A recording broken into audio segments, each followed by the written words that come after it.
하나님께서 우리와 함께 하십니다. 아멘. 러시아의 대문호 톨스토이 그분이 쓴 수많은 주옥 같은 글 가운데는 항상 하나님에 대한 우리 인간들의 겸손해야 될 자세와 그리고 신앙의 배경이 담겨져 있습니다.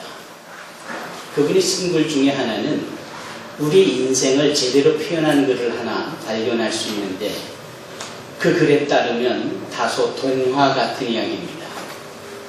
저 끝 모르는 깊이가 상당히 깊어 물이 보이지 않고 어둠이 보일 만큼 그렇게 깊은 우물이 있습니다. 그것이 아주 오래전에 지어진 그렇게 지은 우물이라 그 둘레를 다 차곡차곡 돌로 쌓아 올렸단 말입니다. 그런데 아플싸 거기에 사람이 빠지게 됐어요.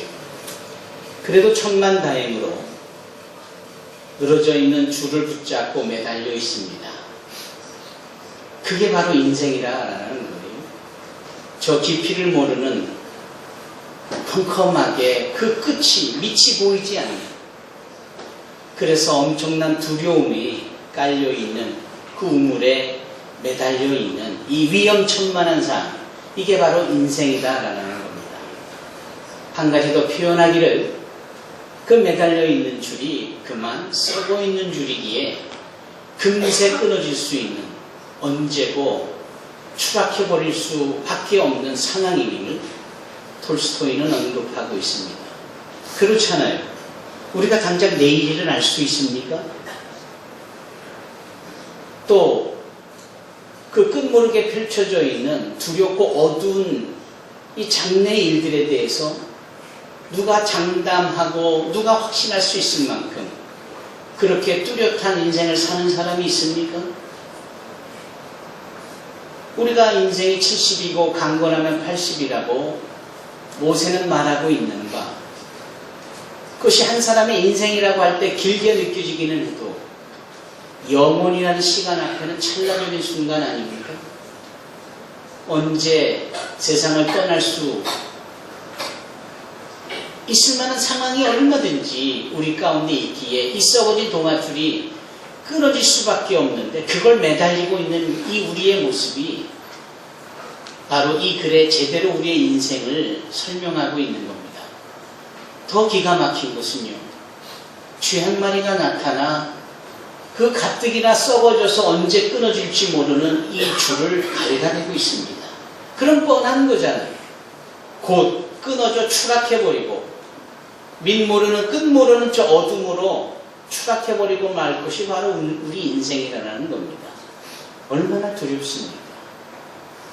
여러분, 아침 뉴스 보기를, 저녁 뉴스 보기가 두려울 만큼 얼마나 많은 사건과 사고들이 우리나라에서 또 세계 곳곳에서 벌어지고 있는지, 순식간에 수십 명, 수백 명의 생명들이 죽음을 당할 만큼 그런 재난에 노출이 되어 있는 겁니다.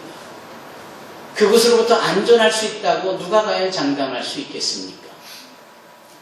가뜩이나 짧은 인생을 살면서 그렇게 재난과 사고를 당하 죽음을 당할 수 있다면 끊어질 동아줄에 매달려 있는 우리 인생 가운데 쥐가 갉아대는 형국과 뭐가 다르겠습니까?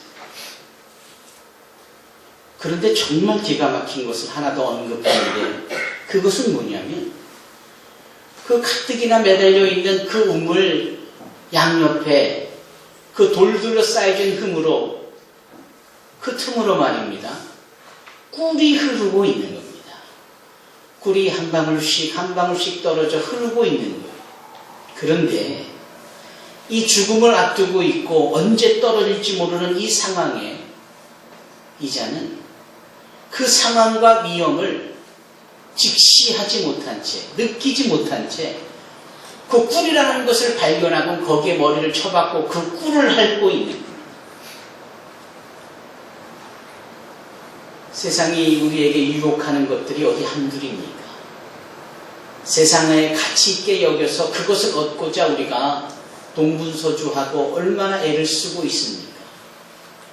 마치 떨어질 수밖에 없는 상황에서도 그 꿀에 머리를 박아놓고 그 꿀을 핥아내는 인생의 모습을 거울 앞에 선 우리의 모습에서, 그리고 동분서주하고 바쁘게 움직이는 이 사회인들 속에서 우리는 발견할 수 있고 확인할 수 있는 겁니다. 여러분, 이게 우리의 인생입니다. 어쩌다 이렇게 됐을까요? 성경 말씀대로라면 우리가 하나님의 형상을 따라 지음을 받은 자들이기 때문에 그 하나님의 형상이라 일컬어지는 소위 영원한 생명과 사랑과 자유의지와 우리 하나님의 그 거룩하고 성결한 부분들을 다 우리가 지닌 채 지음을 받은 것 아닙니까? 하나님께서 우리를 지으실 때 다른 것처럼 말씀으로 지으시지 않으셨습니다. 소위 빛이 있으라 하심에 빛이 있었다. 그 빛이 보시기에 좋았더라. 라는 식의 천주의 사역의 말씀들이 기록되어져 있을 때 우리도 사람이 있을지어다 하며 사람이 있었고 그 사람이 보시기에 좋았더라 라고 말씀하지 않습니다. 사람만큼은 하나님께서 손수 흙으로 당신의 형상을 따라 지으십니다. 지으시고 복을 주시고 지으시고 놀랍게도 그 코에 하고 생기를 부어 넣어 주십니다. 그래 우리가 육신이지만 그 부어주신 생기로 인하여서 우리가 영혼의 존재, 하나님처럼 생명의 존재가 되어진 겁니다.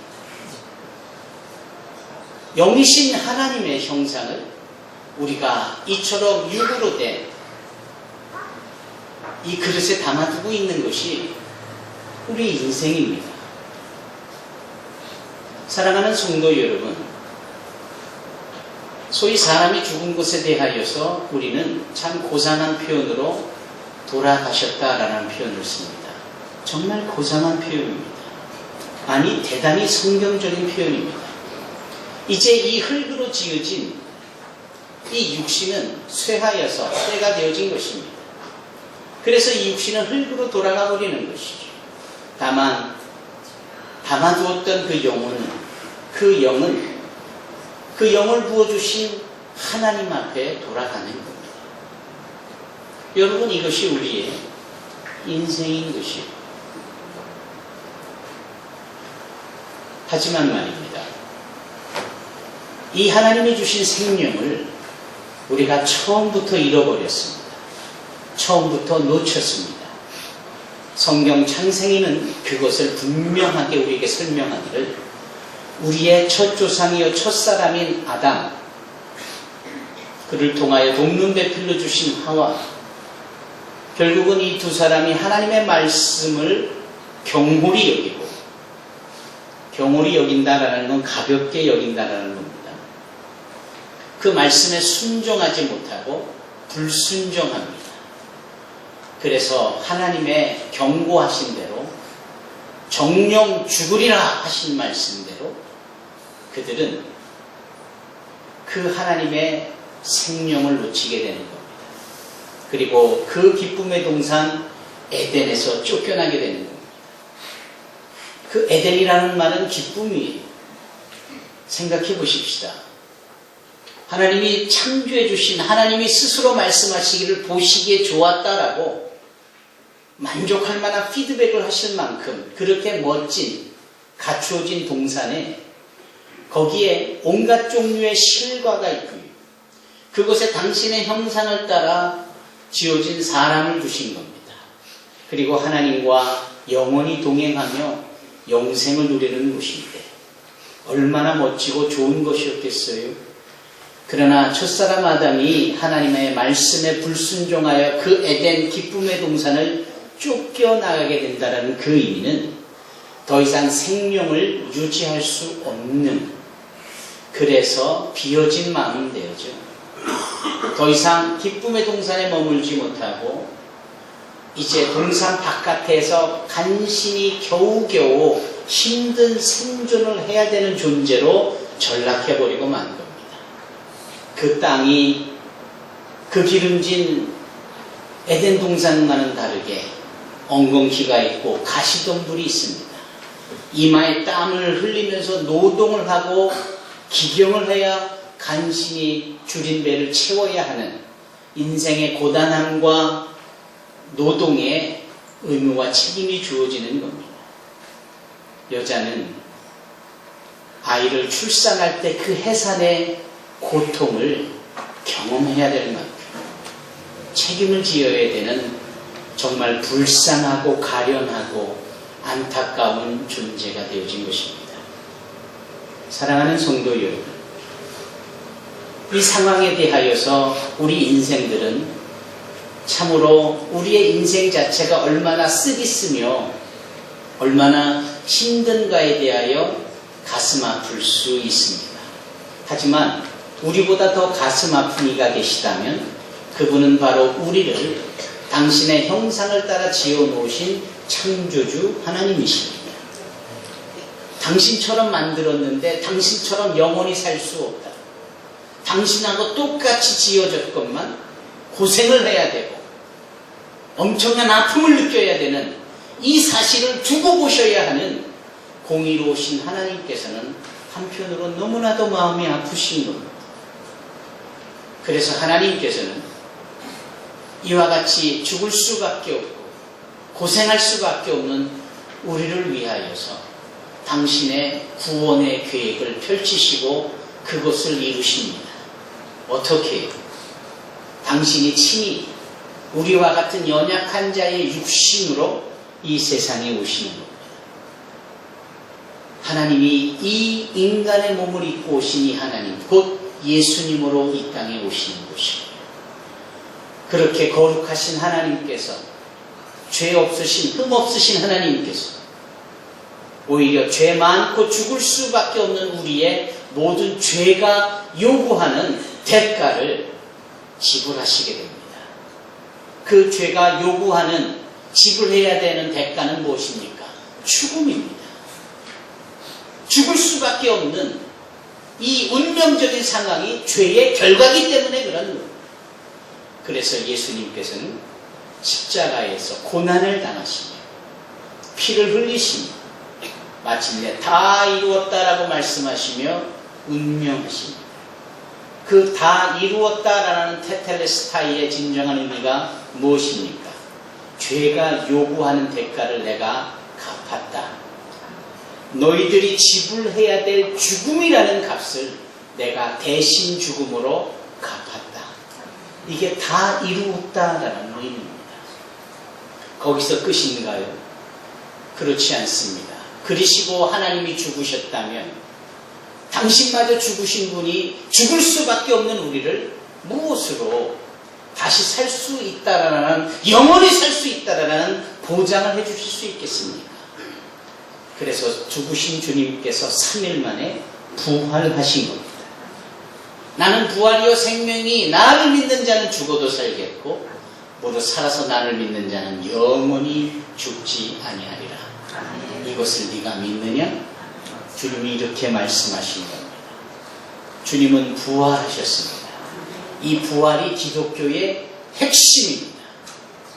그래서 우리가 비록 죄인으로 살다가 죽을 수밖에 없어도 살아생전 비록 죄에 헐떡이는 연약한 존재나 부활하신 주님을, 예수님을 믿기만 한다면 우리는 죽어도 살고 영원히 죽지 않는 하나님과 같이 그 형상을 회복하게 되어지는 겁니다. 부활하신 주님께서 요한복음 20장 22절에 보니까 예수님이 죽으셨다라고 해서 다 근심하고 수심에 차 있는 제자들에게 나타나셔서는 이렇게 말씀합니다. 아니, 말씀하기 전에 한 가지 이러한 행동을 하세요. 그 행동은 다름 아닌 하고 숨을 내쉬어 주시는 겁니다. 마치 그 창세기 에덴 동산에서 당신의 형상을 따라 지어주신 그 사람들의 마지막, 그 마지막 공적의 끝자락에서 활용정정처럼 그 코에 후 하고 생기를 부어 누워주셨던 것처럼 부활하신 주님께서 숨을 내쥐어 주시는 겁니다. 그러시고는 이렇게 말씀을 하세요. 너희가 성령을 받을지어다. 아멘. 사랑하는 성도 여러분, 성령을 받는다라는 것은, 성령을 호흡한다라는 것은 그 성령, 하나님께서 부어주신 그 생명이라는, 그 생기라는 것을 회복하는 겁니다. 우리의 첫 조상 아담이 그 에덴 동산에서 하나님에 의하여 생기가 주어졌을 때 생명이 되어졌던 그 신분으로 우리가 회복되어지는 겁니다. 그것을 예수께서는 성령의 회복이, 그리고 그것을 우리로 하여금 누리도록 성령의 호흡을 말씀하신 겁니다. 여러분, 성령 충만이라는 단어를 들어보셨을 겁니다. 아주 습관적으로 그 성령 충만이라는 표현을 한 성도들도 많을 거예요. 오늘 이 자리에 처음 나와 그 성령 충만이라는 단어를 처음 듣는 분들도 계실 겁니다. 성령 충만이라는 것은 무엇이냐? 그 하나님의 생기요, 그 하나님의 생명이 되는 호흡을 내 안에 가득 부어 유지하는 것, 이게 성령 충만입니다. 이 성령 충만은 어느 교회의, 어느 교단의 특별한 교리로 인하여서 그들만의 외침이 아닌 거예요. 성경 전체가 강조하고 또 강조하는 것이 이 성령 충만함입니다. 내 비록 문제 많은 세상 속에 살고 고단한 인생의 걸음을 걷고 있지만 주 예수 그리스도를 믿음으로 하나님의 호흡을 회복하여서 우리가 인생의 긴 숨 한숨이 아닌 성령의 호흡을 하며 사는 것, 이게 성령 충만함입니다. 이 성령 충만함에 대한 결과는 무엇이냐? 그 결과가 사도행전 1장부터 28장까지 연거푸 기록이 되어져 있는 거예요. 사도행전 내용이 한결같이 성령의 호흡을 행하는 자들의 삶이 어떻게 변화되어지고 변화되어진 그들의 삶 가운데 어떤 결과와 어떤 열매가 있는지를 자세히 설명하고 있는 것이 사도행전입니다. 그래서 오직 성령이 너희에게 임하시면 너희가 권능을 받는다라고 하는 거예요. 이 권능은 폭발적이고 놀라운 능력이고 하는 기적과 같은 일들 뿐만 아니라 소위 이 권능이라는 것은 회복입니다. 오직 성령이 너에게 임하시면 너희가 회복되리라 라는 말씀입니다. 어디까지의 회복이요? 첫사람 아담의 하나님의 생기로 인하여 생명이 되어진 존재까지로서의 회복입니다. 그래서 하나님과 동행할 수 있습니다. 하나님과 계획을 같이 하고 같이 일할 수 있는 존재들이 되어지는 겁니다. 그것을 주님께서 말씀하시잖아요. 오직 성령이 너에게 임하시면 너희가 권능 회복이 되어져 예루살렘과 온 유대와 사마리아와 땅끝까지 어느 지역에 있던 공간적인 것을 초월하여서 나와 함께 일하고 나에 대하여 너희가 증거하는 증인이 될 것이다. 사랑하는 성도 여러분, 이 설교를 들은 사람들이 베드로 앞에 궁금해합니다. 어떻게 하면 좋습니까? 그렇다면. 그랬더니 베드로가 뭐라지요? 죄를 회개하라. 그러면 주님으로부터 위로부터 너희의 영혼을 유쾌하게 하는 성령이 임하여질 것이다. 이렇게 말씀합니다. 참 중요한 말씀이 아닐 수 없습니다. 여러분, 왜 인상들을 쓰십니까? 힘드신 것이라 그렇잖아요. 왜 얼굴을 찌푸리세요? 고민이 계셔서 그렇잖아요. 왜 힘들어 하십니까? 육신이 예전 같지 않고 내 마음대로 움직여지지 않기 때문에 그렇잖아요. 그러면서도 간혹 어느 날 잠에서 깨면 그날따라 유난히 컨디션이 좋아서 참 상쾌하다, 오늘 컨디션이 좋다, 뭐 이렇게 느낄 때도 계시잖아요. 그때의 그 기분 아시죠? 성경은 그때의 그 기분을 유쾌하다 말이에요. 기분 좋다, 컨디션 좋다, 뭐든지 할 수 있을 것 같다. 리프레시먼트라는 단어로 표현하고 있습니다. 성령이 우리 가운데, 주님께서 보내주시는 성령의 호흡이 우리 가운데 있으면 이렇게 늘 유쾌하단 말이에요. 설령 내 주머니에 돈이 없어도 그런 돈 때문에 내 마음이, 내 기분이, 내 컨디션이 이랬다 저랬다 이런 것이 아니라 한결같이 기분이 좋은 거예요. 기쁨이 있는 거예요. 감사한 거예요. 이게 유쾌함입니다. 어떠한 세상적인 환경에 영향받지 않은, 그것을 돌파하고 초월할 수 있는 바로 그와 같은 유쾌함이 주님으로부터 성령이 임할 때 너희 가운데 있게 되어진다라는 겁니다. 참 멋진 말씀이죠. 그러므로 우리는 성령 하나님을 늘 환영하고 영접하며 나와 함께 계시기를 원하여야 하는 성도들이 되어야 합니다. 기도할 때마다 성령이 오셔서 내 마음을 주장하여 주시옵소서라고 고백할 수 있어야 합니다. 그런데 대부분의 사람들은 이 부분을 모르죠.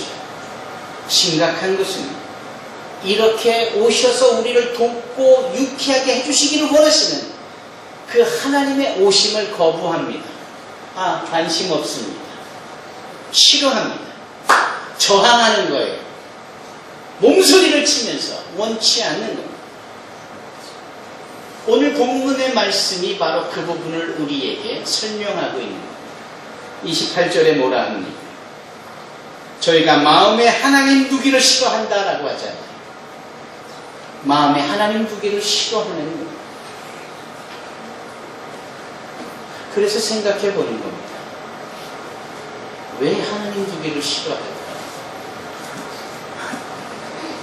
여러분들은 왜 하나님 두기를 싫어한다라고 생각하십니까? 왜 대부분의 사람들이 그 하나님을 모시려 들지 않을까? 왜인가요?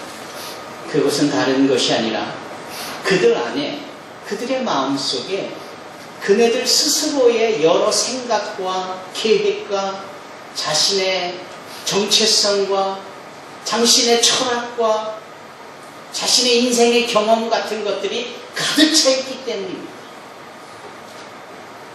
이런 노래를 아시잖아요. 내 안에 내가 너무도 많아 당신이 쉴 자리 없네. 들어보셨죠?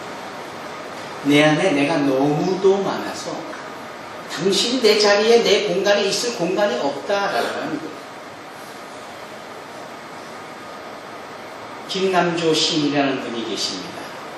그분이 쓴 시 중에 나들이라는 표현이 있다라고 했습니다. 나들이. 어디 야외에 가고 바람 쐬러 마실 가는 그 나들이가 아니라 내가 혼자잖아요. 하나잖아요. 그런데 그분은 내가 여럿이라는 거예요. 그래서 거기에 복수 형태로 나들이라고 표현하는 겁니다. 고집 피우는 나, 걸핏하면 승질내는 나, 아내를 무시하는 나, 부모님을 공경하지 않는 나, 어느 때는 기분 좋았다가도 어느 때는 변덕스럽게 핏대를 내는 나, 이런 내가 얼마나 많은지 이걸 고백하는 거예요. 나들이. 여러분 한번 생각해 보십시다. 그거 우리 이야기 아닙니까? 저 역시도 이 말씀을 준비하면서 이건 제 얘기이기 때문에 가슴이 많이 찔렸습니다. 내 얘기입니다. 인생을 오래 살고 오래 살지 않고 이거 다 우리의 이야기. 여기서 자유할 수 있는 사람이 과연 몇이나 되겠습니까? 나들이. 그런 거예요. 그러니 주님이 오셔서 계실 만한 영혼의 공간이 어디에 있겠어요? 그분이 오셔서 나와 함께 하실 만한 내 마음의 공간이 어디에 있겠어요? 2000년 전 예수께서 이 땅에 오셨을 때 많은 사람이 다 알고 들어서 이해하고 있는 내용 중에 하나가 있지요. 그게 무엇입니까? 예수님께서 바로 짐승들이 있는 우리에서 태어나셨다라는 겁니다. 그리고 그 짐승의 밥통이라고 여겨지는 구유에 이렇게 누이셨잖아요. 왜 그러셨을까요? 왜 그러겠니? 그 주님이 잉태되어져 이제 몸을 풀 해산의 때가 됐는데 그 무거운 몸을 가지고 움직이는 이 마리아가 그 들어가 공간에서 이 아기 예수를 출산해야 되는데 아무도 그 공간을 허락하지 않는 겁니다. 그래서 여관문을 두들기며 사관에 가서 방이 있느냐고 했더니 방이 없대요. 방이 없을 수 있겠지요. 사람들이 찰 수 있겠지요. 그러나 성경이 말하는 그 당시에 사관에서조차 머무실 곳이 없었더라 라는 이 말씀의 의미는 이 세상의 형태와 상황을 고스란히 꼬집는 겁니다. 과연 이 세상이 왕이신 예수님의 구원자이신 하나님께 기름 부음받은 메시아 그리스도의 구원자로 오심을 두 팔 벌려 환영을 했는가? 그렇지 않다라는 거예요. 안 왔으면 좋겠다라는 거예요. 그냥 우리끼리 살도록 내버려 두려는 이런 내용들이 고스란히 그 사건 속에 배어져 있는 겁니다. 그 당시에 왕인 헤롯조차 그 왕의 왕 대신 진정한 왕이 오셨을 때 이 인간끼리 서로 소꿉장난하듯이 세운 이 왕이 그것을 질시하고 미워하고 오기를 거부하는 모습과 다를 바가 없는 거죠. 오늘날 우리 하나님을 마음에 두지 않는 자들에게 이 말씀이 분명하게 느껴지는 이유가 거기에 있는 겁니다. 과연 나는 주님을 맞이할 준비요 그분을 모셔둘 만한 공간이 있는가? 그러므로 우리는 주님을 맞이하여야 합니다. 그분이 내 안에 거하시고 머무시고 임재해 계시고 내주해 계시고 나를 주관하시도록 그분이 내 인생의 진정한 주인이 되시기를 원하며 고백하고 주님 오셔서 나의 삶의 주인이 되어 주십시오. 지금까지는 내가 내 삶의 주인인 양 행사했지만 이제 내가 주님의 말씀을 순종하고 주님을 믿으며 주님의 인도함에 순종하여 나가겠나이다 라는 고백을 해야 합니다. 불교는 우리의 오랜 전통적인 종교와 같은 이 불교는 우리 기독교와는 좀 많이 다릅니다. 예를 들면 이러한 내용을 다루는 부분도 달라요. 그들도 비스무리하게 알고 있어서 인간의 한계에 대한 고민을 합니다. 오늘 본문의 말씀 속에 하나님을 거부한 자들의 그 마음속에는 무엇으로 가득 찼느냐? 온갖 종류의 죄의 모습들이 다 여기 기록이 되어 있듯이 이 죄가 가득 차잖아요. 그것을 경험해 본 자들이기에 이것을 어떻게 하면 좋지? 이것을 비워내야 되겠다. 불이라는 것도 뜯어내버리고 악이라는 것도 뜯어내버리고 시기라는 것, 질투하는 것, 수근수근대는 것 이거 다 악한 거니까 좋지 않은 거니까 뜯어내야 되겠다. 여기까지 고민을 하지요. 근데 그게 잘 안 되는 겁니다. 그게 비워지느냐 말이에요. 어느 순간 도사리고 감춰졌던 사장되어졌던 것이 확 일어나면서 여전히 우리의 삶을 좀먹듯이 갉아먹고 그것 때문에 고민을 하니까 세상을 떠나잖아요. 세속을 떠나잖아요. 깊은 산골에 들어가서 거기서 득도를 하겠다고 하잖아요. 그게 되느냐 말입니다. 피한다고 될 일입니다. 그와 관계 있는 것으로부터 나를 지키겠다고 그렇게 애쓰며 보리수나무 아래에 있으면 되는 겁니다. 그렇게 쪼물쪼물 움직이는 달팽이들이 미동도 하지 않는 이 불자의 몸을 타고 올라가 머리에 앉기까지 꼼짝도 안 하고 그렇게 고민하고 그렇게 뜻을 찾는다고 해서 그 마음속에 있는 악한 것들이 사라지냐 말이에요. 거기에 한계가 있는 것 아닙니까? 이상까지는 좋을 수 있었어도 그게 가능하냐 말이에요. 오늘 본문의 사도 바울은 바로 그 부분을 정확하게 명시하고 있는 겁니다. 오직 해결책이 무엇이에요? 하나님을 우리의 마음에 두기만 하면 되는 겁니다. 그분이 우리의 마음에 있으면 그분의 넉넉함과 여유로움과 충만케 하시는 역사로 이 온갖 더럽고 추악한 죄악들이 머물지를 못하는 거죠. 이걸 뜯어내려고 애쓰지 마시고요. 오히려 성령의 충만함을 기대하고 그것을 소망하시기 바랍니다. 하나님께서 우리와 함께 하시면 더럽고 추악한 것 내가 고민하고 있는 것은 저절로 끊쳐버려지는 거예요. 이제 예수 믿고 교회에 나오십시다. 저는 아직 담배를 못 끊어서요. 그럼 저는 말합니다. 담배 피우시면 되죠. 그 담배 하나 피는 것 때문에 천국과 지옥을 가는 이 부분에 대해서 혼돈스러워 계시면 됩니까? 별것도 아닌 담배 하나에 왜 진리로 나아가기를, 하나님을 모셔드리기를 힘들게 여기고 그것을 마침내는 거부까지 할 수 있습니까? 그렇지 않아요. 오셔서 성령을 만나면, 오셔서 하나님을 인격적으로 만나면 그토록 끊으려고 애를 쓰고 새해마다 금주니 금연이니 별의별 작전했지만 작심삼일로 끝나버린 모든 것들은 그냥 저절로 해결이 됩니다. 그게 바른 순서예요. 믿음이 없어서요. 나오고 주님의 말씀을 들으면 믿음이 생기는 거예요.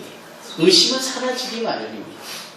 그래서 오죽하면 우리가 말씀을 듣기 전에 이렇게 고백을 합니까? 믿음은 들음에서 나며 들음은 그리스도의 말씀으로 말미암는다라는 고백을 하는 이유가 거기에 있습니다. 여러분 고민 중에 계십니까?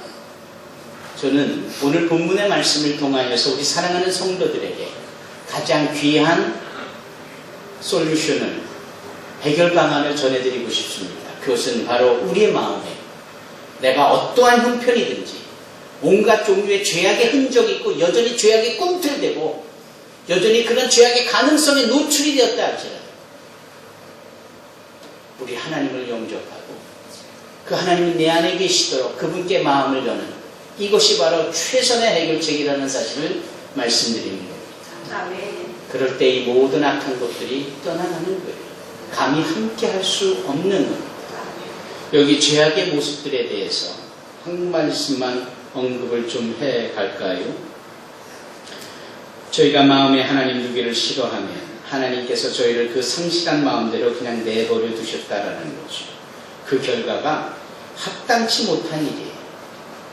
바르지도 옳지도 않은, 유익하지도 않은, 아름답지도 않은,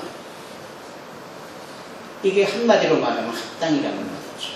그런데 합당치 못한 일을 하셨으니 그게 뭡니까? 29절이에요. 모든 불의. 불의라는 게 뭡니까? 의의 반대말이죠. 그럼 의는 뭡니까? 좀 쉽게 하면 바른 도리를 지니며 사는 게 그게 의입니다. 창조주신 하나님께 경배하고 그것을 믿고 따르는 이 의리, 사람들 간의 의리가 있잖아요. 사람들에게 지켜야 될 도리, 윤리, 예의, 이게 다 의리입니다. 어느 순간에 의리가 무슨 조폭들의 전문적인 용어처럼 우리가 인식하고 있지만 그렇지 않습니다. 여러분 생각해 보십시오. 이 의리라는 것은 하나님에게도 지켜야 될 도리를 지키는 사람이 의리 있는 사람이고, 의리라는 것은 사람들끼리 바른 예의와 윤리를 지켜가는 게 이게 의리 있는 사람들이에요. 부부간에도 의리가 필요하고 부모와 자식 간에도 의리가 필요한 겁니다. 목사와 성도들 간에도 의리가 필요한 거예요. 그저 믿는다고 다가 아닙니다. 누구나 다 인정할 만한 이런 의리가 우리에게 좀 있어야 하는 겁니다. 사실 기독인들이 좀 깍쟁이다, 양채다라는 소리를 듣는 이유가 뭐예요? 의리가 없어서요. 두 번째는 추악입니다. 추악이라는 단어는 악한 것보다 더하죠. 그것은 악보다도 더 훨씬 진행하는 비교급인 거예요. 그래서 악이라는 것을 어떻게 하면 좀 더 발전시켜서 더 악한 결과를 낼 수 있을까 하는 것이 이게 추악이에요. 탐욕은요, 말 그대로 욕심이죠. 허겁지겁 그냥 자기 배부르려고. 만일 여러분들의 집에 돌아가셔서 냉장고 문을 여셨는데 먹지 않은 음식이 그냥 검은 비닐 위에 쌓여진 채 그 내용물도 모르는 채 오래 있다. 여러분들은 탐욕스러운 사람들입니다. 여러분들은 필요하다라고 여겨지는 이 모든 이들이 주변에 있는데 관심조차 두지 않았다면 우리는 탐욕스러운 자들이에요. 지금 그 세모녀의 그 마지막 70만 원이라는 분을 월세와 더불어서 공과금을 내려놓고 죄송하다는 말씀을 듣고 세상을 하직했을 때 대한민국은 다 탐욕한 정부요, 종교계요, 기독교요, 교회요, 성도라는 사실이 발기발기 고발되어졌던 겁니다. 여기 악의가 가득하다. 무슨 생각만 해도 악해요. 좀 제대로 된 게 없어요. 여러분 줄다리기를 생각해 보세요. 선함과 악이 줄다리기를 해요. 이 줄이 악한 쪽으로 끌려가면은 빨리 선한 생각과 더불어 선한 행동으로 그것을 끌고 와야죠. 내 선함으로 이길 수 없다면 적어도 유지는 해 나가야 되잖아요. 그러나 악한 쪽으로 끌려간 그것을 그냥 방치해 두는 것, 그냥 내버려 두는 것, 이게 악의가 가득한 자의 모습입니다. 시기는 어떻게 생각하십니까? 잘된 사람을 보고 부러워하는 것도 일종의 시기라고 사전적으로 설명합니다. 그러나 여기에서 말하는 시기는 사춘이 땅을 사면 배 아픈 걸 시기라고 합니다. 남 잘되는 꼴을 못 보죠. 남 잘되는 것에 대하여 원명하고 불평하고 툴툴대고 괜히 비하하고 그러는 거예요. 이게 시기입니다. 살인, 사람 죽이는 거죠. 피를 흘려 완전히 생명을 잃게 하는 것만 살인이냐? 그렇지 않아요. 그 사람의 명예를 실추시키고 그 사람의 인격을 모독하면 도대체 너는 왜 이러니? 상대방을 무시하는 것, 이게 살인입니다. 상대방이 있어야 될 자리에 있는 그것을 무시하고 외면한다면 그 상대방에 대한 존재를 완전히 살인하는 거예요. 분쟁은 시기에 한층 더 떠서 시기하는 마음이 모아서 아예 이 꼴을 못 보겠다고 본인이 나누는 것을 분쟁이라고 합니다. 사기도 있지요, 사기. 금을, 그 순금을 제대로 질량을 맞추기가 그러니까 소위 비슷한 그 물질을 자꾸 섞잖아요. 공식적으로 섞는 것이 소위 24K에서 18K, 14K로 나눠지는 것이. 근데 그러지 않게 순금이라고 박박우기면서 거기에 첨가물을 넣어서 질량을 맞췄다. 이 단어가 사기라는 단어입니다. 100% 포도주라고 좋은 순도의 포도주라고 하면서 물을 타 내놓는 것, 이게 사기라는 거예요. 악독이 가득한 것, 이것은 예수님의 온유한 마음에 반대가 되는 부분입니다. 그래서 할 수만 있다면 자기 이익만을 추구하여 그것에 대하여서 추워도 양보 못하는, 그래서 설령 뒤집어 엎고 나와도 그래야 직성이 풀리는 이 마음과 그러한 태도, 이게 악독이 가득한 자라는 거예요. 수근수근하는 자. 여러분 말 조심하십시오. 이 세치어가 얼마나 무서운 줄을 아십니까? 야고보 사도나 잠언 기자가 거듭거듭 강조하여 우리 신앙인의 신앙생활에 있어야 경고하고 있는 것이 말조심입니다. 그냥 둘이 속닥속닥 귀 좀 가까이 대봐, 이러쿵저러쿵 수근수근 되는 건 죄입니다. 하나님이 그 마음에 없는 자들 속에 나타나는 현상이에요. 한술 더 뜨는 자가 비방이죠. 아주 나팔수입니다. 여기서 가서 떠들어대고 저기 가서도 떠들어대고 비방하는 자입니다. 또 하나님을 미워하는 자입니다. 여기 하나님께 미워하는 자, 미워하시는 자, 하나님의 미워하시는 자라고 하는 것은 거꾸로 하나님을 미워하는 것. 아까 말한 헤롯과 같은 존재. 하나님이 계신 것은 알아요. 그러나 그 하나님 때문에 내가 하고 싶은 것을 못해서 애써 하나님을 부인하고자 하는 것. 이런 사람들이 하나님의 미워하시는 자입니다. 능욕하는 자, 교만하는 자, 자랑하는 자, 악을 도모하는 자, 부모를 거역하는 자, 우매한 자, 배약하는 자, 무정한 자, 무자비한 자. 시간이 없어서 다 나눌 수는 없습니다만 이 내용들이 그 내용 그대로가 우리가 다 이해할 만한 내용들이죠. 딱 하나 분명한 것은 그 마음에 하나님 두기를 싫어하는 자, 그들의 종합적인 결과물이 삶이 이렇다라는 거예요. 그리고 마지막으로 한술 더 떠서 나오는 게 뭐냐? 그래, 우리 잘했다. 그거 좋은 거야. 그렇게 해야 돼. 자기도 나쁜 짓 하고 있고 상대방이 이런 나쁜 짓을 할 때 나만 하는 게 아니네 하고 반가워하면서 상대방의 옳은 일을 한다고 격려하듯이 하는 거. 수근수근 되는 자 앞에 더 수근수근 돼. 배약하는 자 앞에 더 배약을 해. 이게 하나님을 알지 못하는 자, 마음에 두지 않는 자들의 종합적인 결과물이에요. 여러분, 오늘 우리는 본문의 말씀 속에서 하나님과 상관없는 삶이 얼마나 처절하고 불행하며 그 끝이 어떻게 되어진다는 사실을 알 수 있습니다. 오늘 마지막 본문 말씀 32절에 저희가 이 같은 일을 행하는 자는 사형에 해당한다고 하나님의 정해셨다. 정령 죽으리라 이렇게 정해놓으셨다라는 거예요. 결과가 뻔한 겁니다. 지옥 가는 길이. 그럼에도 하나님을 두지 않는다?